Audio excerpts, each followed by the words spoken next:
안녕하십니까. 여러분들과 함께 6개월 동안 한국의 풍수지리에 대해서 같이 알아보고자 하는 김상범의 풍수이야기의 김상범입니다. 풍수지리란 좋은 터와 나쁜 터를 가려서 재앙을 피하고 복을 받아보자고 하는 학문인데, 그러면 좋은 터를 어떻게 가장 쉽게 그리고 명확하게 알 수 있는가 하는 방법은 바로 문화재를 보는 방법입니다. 문화재를 보면서 어떤 터가 좋은 터인지 바로 알 수 있으므로 사진과 함께 풍수 이론을 알면서 김상범의 풍수 이야기를 강의하도록 하겠습니다.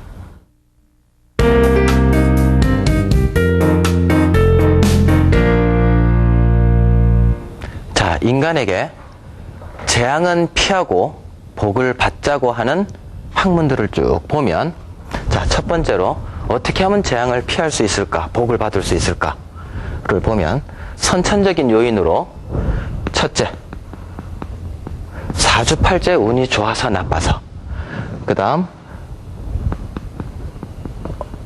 얼굴이 좋아서 나빠서 이런 일이 터졌느냐, 나쁜 일이 터졌느냐, 손금이 좋아서 나빠서, 또 전생에 지은 업을 내가 어떻게 됐는가, 알게 모르게 지은 죄가 있는가, 안 그러면 우연인가, 이런 데서 재앙이 터졌는지 복이 왔는지 알 수 있는 방법이 있고요. 그 다음 후천적인 요인으로 내가 이름이 좋아서 이름이 나빠서, 그 다음 내가 이사를 잘 못해서, 그 다음 조상의 묘를 잘 못 써서 이렇게 됐는가, 이런 것들이 이제 우리의 재앙과 복을 불러들이고 나가게 하는 방법들인데, 이거는 선천적인 이유니까 우리가 고치기 어려운 부분이지만, 이건 후천적으로 우리가 어느 정도 개선의 여지가 있는 부분이더라 이겁니다. 그래서 이름이 나쁘면 계명도 하고, 묘터가 나쁘면 이장도 하고, 그 다음 이사를 잘못 갔으면 또 다리 이사를 해보는데, 이런 부분에 대해서 알아보고자 하는 것이 풍수다. 풍수는 이제 우리가 어떻게 접근을 할 것인가 하는 것인데, 풍수는 다른 말로 장, 감출장, 바람풍, 어들득, 물수로서 장풍과 득수, 바람을 감추고 물을 얻는다라고 하는 글자에서 풍수라는 단어가 나왔습니다. 근데 요즘에 보면 풍수 이러면 전부 다 무엇을 생각하느냐? 무덤을 생각을 하게 됩니다. 아, 좋은 터에 우리 조상들을 묻을 것이다. 좋은 터가 아닌 곳에 묻혀 있다면 이장을 할 것이다 라고 하는 쪽으로 풍수지리 하면 무덤만 생각하는 것이 일반적인데, 요즘엔 그래도 생활풍수라는 부분이 좀 나와서 또 어떻게 하면 집안을 꾸밀까, 이런 것들을 생각해 보았습니다. 자, 그러면 우리 조상들은 풍수지리를 그럼 어떻게 활용을 했었을까? 우리가 생각하지 못한 부분까지도 많은 부분에서 활용을 하고 살았던 것입니다. 도읍을 정할 때도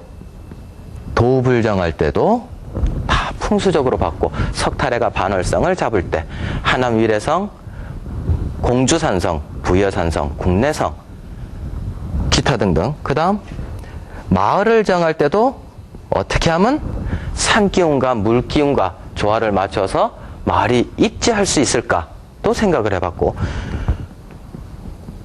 사찰, 절을 어디다 지을 것인가, 향교를 어디다 지을 것인가, 서원을 어디다 지을 것인가, 전통가옥을, 직접 살고 있는 전통가옥을 어디다 지을 것인가, 또 왕릉이라면 어디다가 좋은 터를 잡을 것인가, 선산무덤이라면 어디다, 또 묘라면 어디다가 터를 장할 것인가를 이렇게 많은 부분에서 풍수지리를 해왔습니다. 근데 지금 우리가 알고 있는 부분은 어디다? 주로 무덤 쪽으로만 좀 알고 있는데, 이 윗부분에 알게 모르게 많은 부분에서 영향을 미치고 있는 것입니다. 자, 그러면 이런 것들을 봤을 때 누가 그럼 터를 정했을까요? 누가? 그냥 평민들이 별을 심고 가꾸고 하는 평민들이 했을까요? 노비들이 했을까요? 아니죠. 지식층들이 했단 얘기입니다. 지식층들이. 소위 양반들이죠. 왕릉은 누구까지 올라간다? 임금님까지 올라가서 풍수를 좋아했단 소리입니다. 자, 지식층.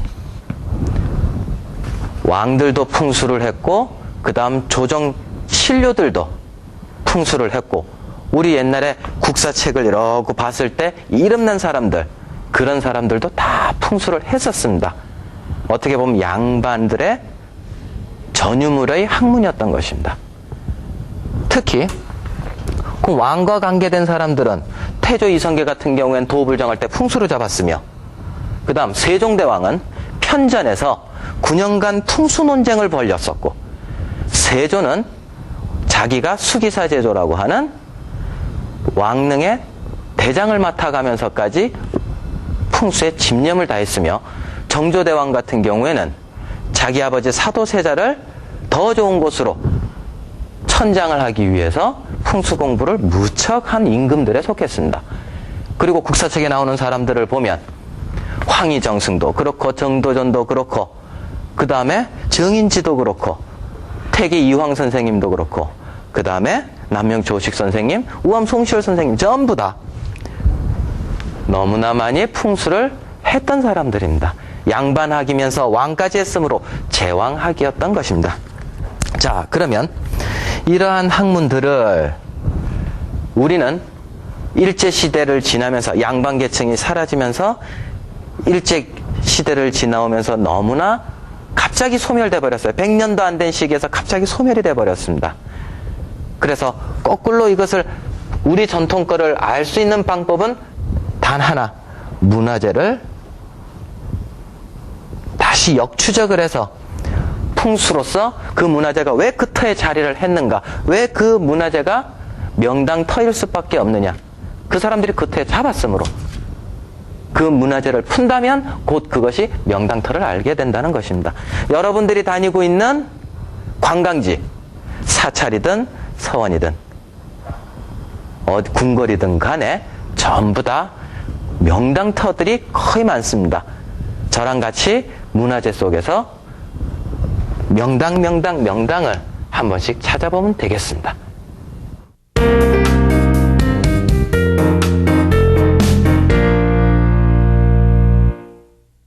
그러면 우리 조상들이 사용했던 풍수지리의 분야에는 어떠한 것들이 있는가 한번 알아보도록 하겠습니다. 자, 양기 풍수가 있습니다. 여기서 풍자 좀 이렇게 약자로 쓰겠습니다. 그 다음 양택 풍수가 있습니다.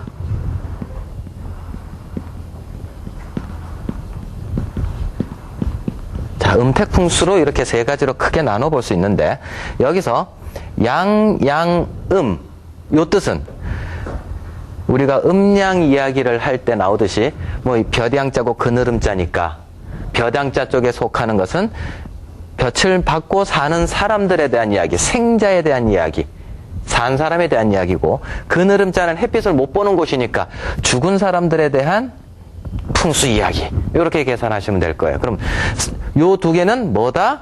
삼터다. 삼터에 대한 풍수 이야기고, 밑에는 죽음에 대한 터에 대한 풍수 이야기입니다. 자, 그러면 여기는 또 기, 택 이렇게 나눠져 있는데, 기라고 하는 것은 자, 쉽게 보면은 공동체의 모여 있는 사람들입니다. 자, 그러면 산 사람들 중에 공동체로서 풍수 전체를 이야기하는 게 어떤 분야가 있겠습니까? 자, 제일 큰 걸로서는 한반도 풍수가 있죠. 국토풍수. 그 다음 또 다른 공동체 생활로서는 국토풍수보다 조금 단계가 적은 거, 도풍수. 누가 주인이 있는 거 아니죠? 그죠? 다 모두가 주인인 거예요. 그 다음 세 번째로 마을 풍수. 이렇게 만들어지게 되어 있습니다. 자, 그 다음 양택 풍수는 공동체 풍수보다는 주인이 있는 개별적인 풍수 이야기입니다. 집택자를 썼지 않았습니까? 이렇게 집은 이제 주인이 있듯이 이렇게 산 사람들 주인이 되는 곳인데, 자, 이 중에서 가장 큰 것은 궁궐 풍수. 아, 임금이 어디 살았다. 그 다음 두 번째, 사찰 풍수. 향교 풍수, 서원 풍수.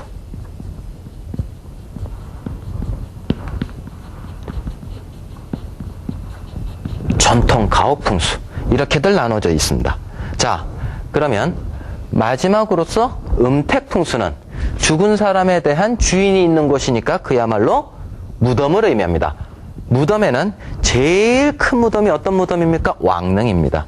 여기도 역시 주인이 있는 곳이고, 무덤은 가장 큰 것은 왕릉, 그 다음에 문중무덤, 선산, 묘, 이런 것들이 있는데, 이러한 터들을 쭉 공부를 하면 여기에서 우리는 뭘 할 수 있다? 현대에 맞춰서 생활풍수, 인테리어까지도 우리가 알 수 있게 된다는 것입니다. 모든 땅에는 100% 명당터는 없습니다. 100% 명당터는 없다. 이 100% 명당터는 뭐라고 하느냐? 전미지지라고 하는데, 흠이 하나도 없는 땅을 전미지지를 한다. 왕릉조차도 100%인 땅은 없습니다. 궁궐도 100% 땅은 아니다. 도읍도 다 그렇다. 흠은 있다. 그러면 다 조금씩 흠이 있는 땅들에서 우리 조상들은 어떻게 하고 살았다? 모자라는 부분을 풍수 비보를 하고 살았다. 여기서 비보라고 하는 것은 모자라는 것을 보충해서 썼다고 하는 겁니다. 다시 말해서 요즘 말로 이야기하면 옛날 사람들도 모자라는 부분을, 좋은 땅이었지만 약간 모자라는 부분을 필요로 하는 것을 풍수 인테리어하고 살았다는 겁니다. 그러면 우리 전통 풍수를 쭉 알고 나면 우리 조상들이 해왔던 풍수 인테리어까지도 같이 알게 되는 것입니다. 자, 그러면 여기에서부터 이제 하나씩 이제 국토풍수, 도읍풍수, 마을풍수를 간략히 알아보는 시간을 이제부터 갖도록 하겠습니다.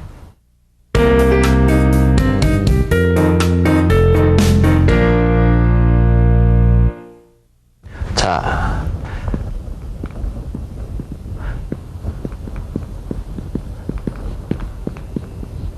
양기풍수 중에 제일 첫 번째로 나타나는 국토풍수입니다. 우리 한반도를 어떠한 시각으로 바라볼 것이냐 하는 문제입니다. 자, 우리는 첫 번째로 어렸을 때 우리 전부 다 우리 한반도를 뭐라고 배웠습니까? 어떤 모양의, 어떤 동물 모양의 한반도라고 배웠습니까? 토끼라고 배우셨죠? 저도 그렇게 배웠습니다. 근데 불과 얼마 전부터 호랑이라고 하는 것으로 한반도를 표현하고 있습니다. 자, 사진을 보겠습니다. 자, 이 사진을 보면 한반도가 호랑이 모양으로서 그려진 것들을 우리가 볼 수 있습니다. 한 번씩은 어디선가 보셨을 거예요. 그러나 이게 보신 지는 얼마 안 되셨죠? 아마 10년도 안 되셨을 거예요. 위에 백두산 쪽에가 호랑이 코 있는 부분이고, 두만강 쪽, 압록강 쪽을 앞발로 해서 그 다음 호랑이 등짝, 앞발 꼬리 이래가지고 멋지게 되어 있는 호랑이로 되어 있습니다. 자, 다음 사진을 볼까요? 자, 가운데 한반도를 두고 이쪽에는, 왼쪽에는 호랑이 사진이 그려져 있고 오른쪽에는 놀란 토끼 모양의 한반도가 그려져 있습니다. 근데 우리가 호랑이를 본 지는 이제 얼마 안 됐죠. 그렇지만 이미 옛날에 호랑이로서 표현하는 게 있었습니다. 여기 밑에 보면 일본 사람들이 토끼라고 폄하하자 1908년이면 한일합방 되기 전입니다. 소년지 창간호에 실린 우리 국도 호랑이 형국을 이미 그 사람들이 했었다는 얘기입니다. 우리만 몰랐다는 거예요. 자, 일제 사람들이, 일본 사람들이 우리나라를 식민지화 시키면서 좋은 것들은 빼버리고 연약한 토끼 민족으로 가르치려고 했다는 것입니다. 우리는 우리 자식들에게 어떻게 가르쳐야 돼요? 강인한 호랑이 민족으로서 가르쳐줘야 되는 거죠. 실질적으로 더 토끼를 닮았다, 더 호랑이를 닮았다가 중요한 게 아니고 정서적으로 우리 한민족이 조금 더 나은 발전을 위한 민족으로 발돋움하려면 새로 자라나는 새싹들에게 호랑이라고 가르쳐줘야 된다는 것입니다. 이런 것들이 국토풍수의 한 면을 이야기하고 있는 것입니다. 자, 그 다음 두 번째, 백두대간입니다.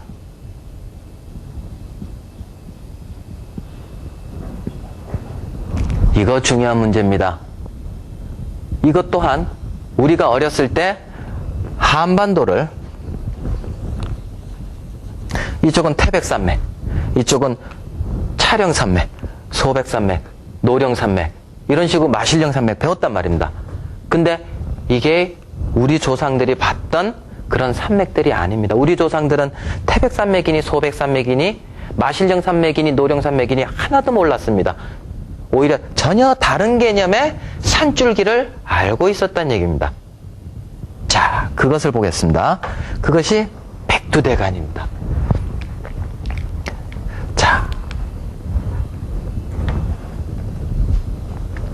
백두대간을 보면 이미 태조 이성계 때서부터, 그리고 그 이전서부터 우리 조상들은 이것 또한 다 알았다. 누구만 몰랐다? 우리만 몰랐다니, 우리만.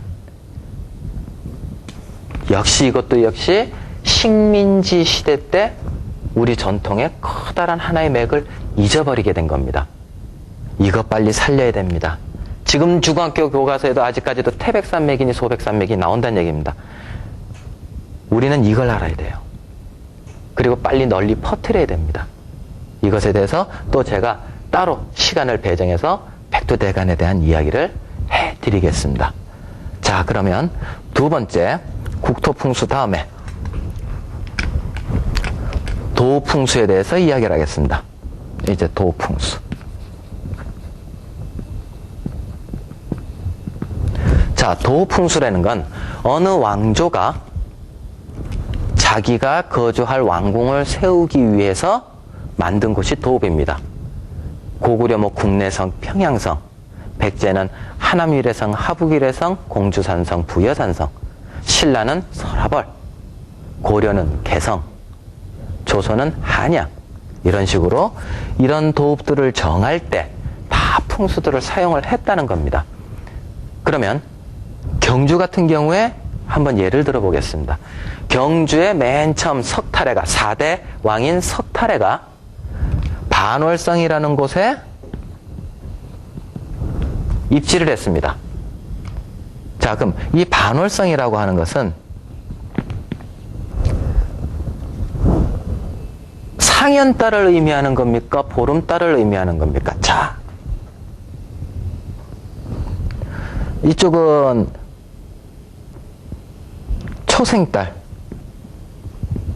이쪽은 상현달, 보름달, 그 다음 하현달, 금음달, 이렇게 나누어져 있을 때 석탈해가 토암산에 올라가 가지고 반월성을 딱 내려다 봤을 때 산 모양이 어떤 모양이었겠느냐는 거예요. 여러분들도 생각해 보세요. 분명히 우리 정서상으로 생각을 해볼 때, 아, 초생달에서 상현달로 가면서 보름달로 갈 때 이렇게 생긴 상현달 같이 생긴 쪽으로 터가 보였기에 그렇게 정했을 것입니다. 그죠? 하현달이라면 점점 기가 어떻게 돼요? 달의 기운이 점점 쇠퇴해서 망해가는, 점점 그 기운이 줄어가는 기운이니까 이쪽의 달 모양은 선택하지 않았을 거예요. 점점점 달의 모양이 커지듯이 내가 그 터를 정하면 우리 마을도 점점점점, 내가 만든 나라도 점점점점 커질 것이다. 상현달 쪽에 달을 만들었을 것입니다. 자, 그러면 우리 밤하늘 본 지 오래됐죠. 도시에 살면서부터. 이제 밤하늘을 보기도 좀, 또 산을 보기도 좀 어려운 상황이 돼버렸는데, 문제 하나 내보겠습니다. 상현달이 우리가 볼 때 이렇게 생긴 게 상현딸이겠습니까? 이렇게 생긴 게 상현딸이겠습니까? 왼쪽에 있는 거 1번, 오른쪽에 있는 거 2번. 어느 게 상현딸에 속해서 석탈해가 반월성을 잡았겠습니까? 생각해 보세요. 2번입니다. 토암산에서 내려다 봤을 때 상현딸은 이렇게 보였다는 것입니다. 오늘 밤 행여 초승달이 보이면, 상현딸이 보이면 밖에 나가서 한번 보십시오. 이렇게 생긴 게 상현딸입니다. 사진을 한번 보겠습니다.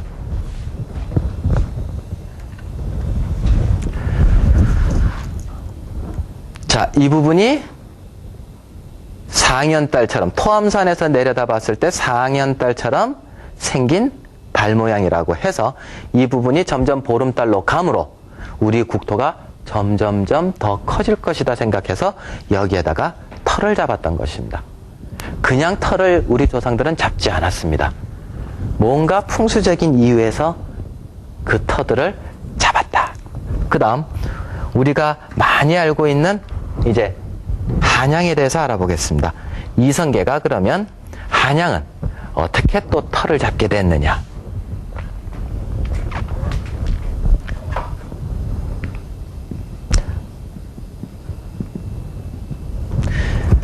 삼국시대서부터 한양을 차지한 나라가 가장 큰 세력을 가졌던 때였습니다. 그리고 개성에서도 왕건이 풍수로서 도성국사와 같이 잡았고, 그 다음 한양은 이성계가 잡았는데, 재미있는 것이 보름 만에 이성계가 위화도 회군을 해가지고 개성 수창궁에서 즉위를 하자마자 단 보름 만에 한양 가자 이럽니다. 그러면 이 한양이 그냥 나왔겠습니까? 아니죠. 보름 만에 나왔다는 소리는 이미 그 이전부터 한양이 명당이다라고 소문이 있었기 때문이란 얘기예요. 물론 송도가 기가 쇠했으므로 한양으로 가자 했는데 거기에는 여러 가지 이유가 있지만, 그때 고려 말 때 퍼진 소문이 뭐냐? 송도 쇠패설, 송도가 이제 기가 다 했다. 그 다음 두 번째, 한양 천도설, 한양이 그 다음으로 명당이다라는 설이 있었고, 세 번째로 목자 득국설, 목자가 나라를 얻는다. 목은 누구냐 한꺼번에 이야기를 합하면 이씨가 나라를 얻는다. 그 세 가지 설에 의해서 이성계는 즉위하자마자 보름 만에 아무 머뭇거림 없이 한양으로 천도를 하겠다고 합니다. 자, 그러면 거기에는 또 다른 전설이 있습니다. 자, 사진을 보겠습니다. 전라도 쪽에 가면은 마이산이라고 하는 큰 산이 있습니다. 마이산은 탑사가 있고요. 제일 많이 알려진 탑사가 있는데, 탑사 위에 올라가면 은수사라고 하는 절이 있는데, 은수사 안에 보면은 이런 그림이 있습니다. 이 그림은 몽금척도라고 하는 그림입니다. 이 몽금척도는 이성계가 산신령으로부터 금척, 금으로 된 자를 받아서 세상을 평정시켜라고 하는 계시를 받는 장면이 됩니다. 삼국시대나 이런 사람들은 아래서 태어났다느니 이렇게 신화를 갖고 있지만, 이성계는 꿈으로써 금척을 받아서 했다는 겁니다. 자, 그러면 이성계가 잡았던 한양의 범위는 이제 어디일까요? 다음 사진을 보겠습니다. 남산에서 찍은 사진인데, 뒤에 삼각산, 보현봉, 백악, 삼각산, 보현봉, 백악을 만들고 이쪽으로 종묘가 내려오고 뒤에 낙산이 있고 이쪽에 인왕산이 보이면서 이 터 안에 한양이 만들어지게 된 것입니다. 그럼 이 한양은 태조 이성계가 옮기려고 시도는 했었고, 마무리는 어디에 됐었다? 태종 이방원이 때 만들어지게 된 것입니다. 태종 이방원이 때 비로소 정착을 하게 된 것입니다. 다음 사진을 보겠습니다. 백두대간에서 연결된 산이 쭉 내려와서 삼각산, 보현봉, 북악을 따라서 여기 경복궁이 맺혔고, 그 다음 이쪽 부분에 종묘가 만들어졌으며 그 다음 낙산, 인왕산, 남산 이런 산 사이에 조선 왕조가 만들어졌던 것입니다. 다 풍수로 잡았던 것입니다. 자, 오늘은 풍수지리의 개념과 국토풍수, 도읍풍수에 대해서 알아보았습니다. 다음 시간에는 마을풍수, 사찰풍수에 대해서 알아보도록 하겠습니다. 오늘은 이만 마치겠습니다. 감사합니다.